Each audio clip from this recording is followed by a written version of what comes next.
Dear friend, have you ever found yourself lying awake at night, watching the clock tick hour by hour, and quietly wondering, why is it that the older I get, the harder it is to sleep well? You're not alone. Many of my patients, all over 50, even those who eat well and stay active, still find sleep slipping further and further away. But let me say this clearly. Good sleep is not a luxury. It's a basic right to live well, to feel joy, to heal every day. And the beautiful truth is, you don't need sleeping pills to reclaim deep, restful sleep. Sometimes, it only takes small changes, the way you live, the way you eat, the way you breathe, and how you prepare your body and mind for bedtime. Today's video is something I've poured my heart into, as a doctor who's walked alongside thousands of older adults across the U.S. I want to share with you 10 simple, natural, and safe sleep tips that really work and don't require a single pill. Let's begin, together, starting with something as gentle and powerful as morning sunlight, your body's very own built-in clock. Dear friend, have you ever found yourself lying awake at night, watching the clock tick hour by hour, and quietly wondering, why is it that the older I get, the harder it is to sleep well? You're not alone. Many of my patients, all over 50, even those who eat well and stay active, still find sleep slipping further and further away. But let me say this clearly. Good sleep is not a luxury. It's a basic right. To live well, to feel joy, to heal every day. And the beautiful truth is, you don't need sleeping pills to reclaim deep, restful sleep. Sometimes it only takes small changes, the way you live, the way you eat, the way you breathe, and how you prepare your body and mind for bedtime. Today's video is something I've poured my heart into. As a doctor who's walked alongside thousands of older adults across the U.S., I want to share with you 10 simple, natural, and safe sleep tips that really work and don't require a single pill. Let's begin, together. Starting with something as gentle and powerful as morning sunlight. Your body's very own built-in clock. Have you ever noticed? The older we get, the harder it is to sleep, especially after a big dinner. I remember one of my patients, Mr. Howard, 72 years old. Every visit, he'd say the same thing. Doc, I just can't sleep. I toss and turn all night. So I asked him, what do you usually eat for dinner? He chuckled and said, ribeye steak with fries and a Coke to wash it down. I smiled and said gently, sounds like your stomach is working the night shift. It might sound simple, but for older adults, dinner sets the tone for sleep. When you eat a heavy meal, fried food, red meat, rich sauces, your digestive system goes into overdrive, right when your brain is trying to wind down. And that's how you end up staring at the ceiling all night. Instead, go for something light. A warm veggie soup, some brown rice with beans, or even a comforting bowl of oatmeal. And eat earlier, ideally before 7 p.m. That way, your body has time to digest before it's time to sleep. I always tell my patients, don't let your stomach disturb your sleep. Because sometimes, a good night's rest begins with a gentle dinner. Have you ever laid in bed, eyes closed, but your mind just keeps racing like a clock that won't stop ticking? One of my patients, Maria, 65 years old, told me, Doctor, I go to bed on time. My room is quiet, but my brain just won't shut up. It's like it wants to keep chatting with me all night. So I asked her a simple question. Do you drink tea or coffee in the afternoon? She said, Oh yes, I have milk tea every day at 3 p.m. Been doing that since I worked full-time. And that, right there, was the clue. Caffeine. It's not just in coffee. It's in tea, chocolate, soda, even energy drinks. When you're younger, your body handles it faster. But after 50, it can take twice as long to clear caffeine from your system. That means a cup of tea at 3 p.m. might still be keeping your brain alert at 10 p.m. And sugar? Same problem.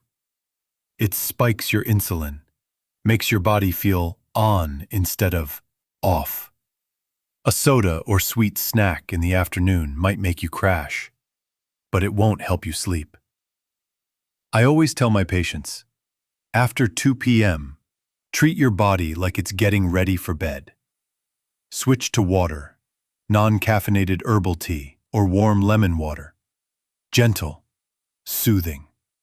Sleep is a gift, and it starts in the afternoon, not just at bedtime. There are nights when you're not really tired, but not fully awake either. Your body feels like it's floating, not quite ready to sleep, even though it's already 10 p.m. Have you ever felt that way? I remember an elderly man named Frank, 75 years old, living alone after his wife passed. He told me, "I'm not used to sleeping pills, but some nights I'm just lying there until 2 or 3 in the morning, just staring at the ceiling, thinking about everything." I suggested something simple, a warm glass of milk before bed. No sugar, no fancy ingredients.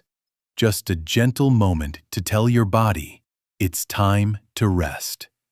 A few weeks later, Mr. Frank came back and said, "Doctor, that glass of milk didn't just help me sleep. It felt like someone was taking care of me." That's what I always try to remind people.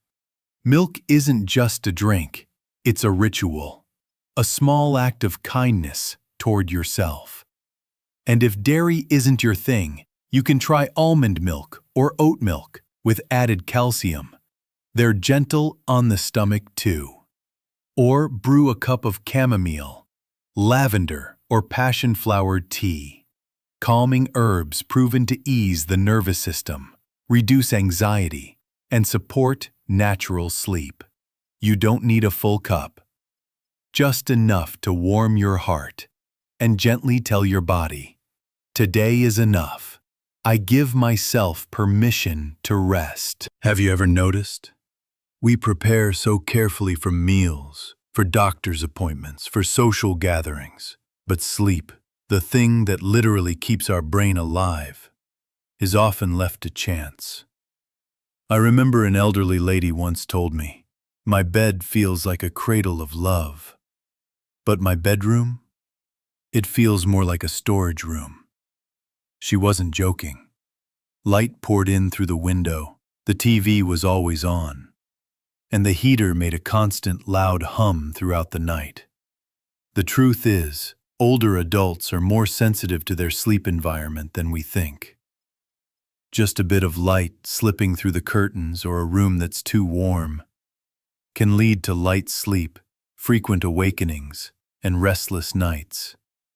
I always tell my patients, turn your bedroom into a place where your body has full permission to shut down. How do you do that? Try blackout curtains. They block out all light. Turn off any glowing devices, including alarm clocks and TVs. Keep the room cool, around 65 to 70 degrees Fahrenheit. It may feel a bit chilly, but it actually helps your body drop into deep sleep more easily.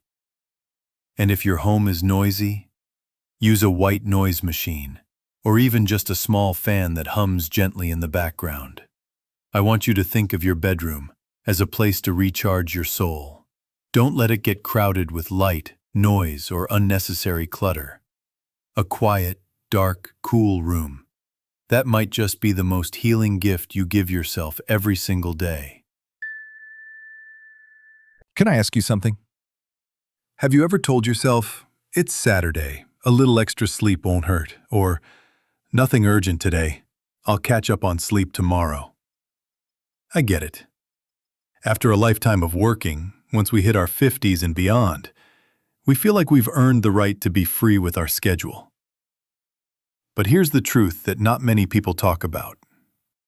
You can't store sleep. And after age 50, your body actually craves a more consistent routine than ever before. One of my longtime patients, Charles, 66 years old, used to sleep 10 hours on Saturdays, but then couldn't sleep at all on Sundays. He told me, "Doc, the more I sleep, the more tired I feel."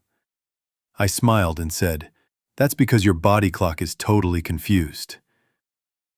You see, we all have something called a circadian rhythm. Our internal clock, it needs regular timing. Going to bed and waking up at the same hour every day helps your body produce melatonin at the right time and wake you up feeling refreshed. But if you keep changing your bedtime, your brain and hormones get mixed up. That's why you end up tossing and turning or waking up at 3 a.m. wondering what's wrong. Pick a bedtime and wake-up time that works for you. Say 10 p.m. to 6:30 a.m. and stick with it, even on weekends. Soon, your body will naturally start winding down at the right hour. No effort needed. Sleeping on a schedule isn't a punishment. It's a kind gesture to yourself, a promise to take care of your body every single day. I have a quick question for you. Have you ever laid in bed, phone in hand, saying, "I'll just scroll a bit before I sleep"? And then, an hour later, you're still glued to the screen. One older gentleman once told me, "I'm alone all day. At night, the TV is the only thing that talks to me." And I get it. Technology can make us feel less lonely, but if we're not careful, it's also the very thing stealing our sleep. Here's the truth. Blue light from phones, TVs, iPads, even bright white LED lights, disrupts melatonin production. That's the hormone your body needs to relax and fall asleep. This light tricks your brain into thinking, it's still daytime, no need to sleep yet. I had a 72-year-old patient who once said, "Doc, I've tried every sleep tea out there, but I still can't fall asleep till 1 a.m. So I asked about his evening routine. He said, "Well, I watch the news till 11, then check Facebook for a bit." I smiled and told him, "If you just turn off the screens an hour before bed, you won't need the tea." Sure enough, a few weeks later, he came back and said, "I never thought something that simple could help me sleep so well." So here's today's sleep tip. Turn off all screens at least 60 minutes before bedtime. Instead, listen to calming music, read a paper book, or write down a few things you're grateful for. If you need a nightlight, use warm yellow or soft orange. Avoid cold white lights. Falling asleep isn't about trying harder, it's about putting the phone down and coming home to yourself.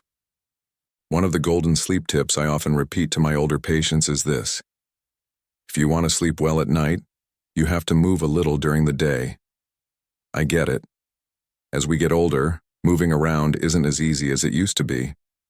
But I've seen so many people stay healthy and joyful well into their 70s and 80s simply by keeping one small habit, a morning walk. I remember clearly, Ms. Huang, 68 years old, came to see me because she'd been struggling with chronic insomnia. After ruling out any major medical causes, I asked her, "Do you ever go outside or move around during the day?" She shook her head. "I stay home all day, mostly in the kitchen or lying in bed." I encouraged her to start with just 10 minutes of walking outdoors each morning right after waking up. No need to go fast or far, just do it consistently. 3 weeks later, she came back with a calm smile. "Doctor, I didn't expect this, but I sleep so deeply now. Every time I walk in the morning, I fall asleep easily at night."